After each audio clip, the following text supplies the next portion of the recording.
This is Lisa Steinberg from Starry Constellation Magazine. It's a pleasure to speak to you, Mr. Harris. Hi, Lisa. You portray iconic real-life political figure Mikhail Gorbachev in this movie.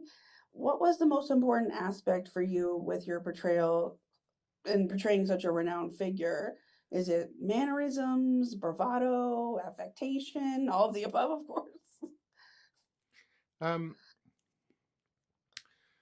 I think that the most important thing to me in portraying Mikhail Gorbachev was that you got a sense of how sincere he was in wanting to change the relationship that his country had with the West.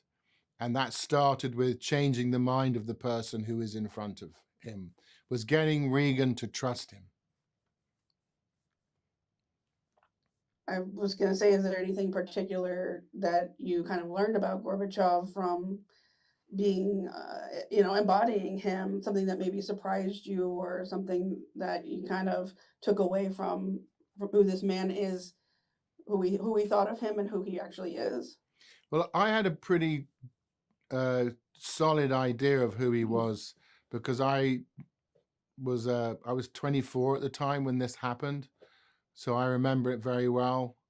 I remember having a appointment TV each night with the news because the news was only on for half an hour; it wasn't on all day, and having one's hopes pinned to a successful outcome of this because we lived with an existential angst that the world could end in the next 30 minutes, just and you never knew when that would be.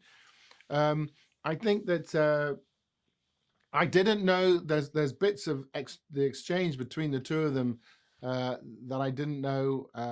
For example, the milking machines exchange, and when I read it in the script, I said, "Wow, that's a brilliant scene," but that didn't happen. And he went, "No, no, no, that's verbatim, lifted from the script."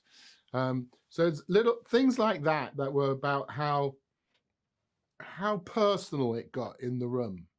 That's what interested me as well. That was a surprise because you don't know what the nature of those conversations are going to be like.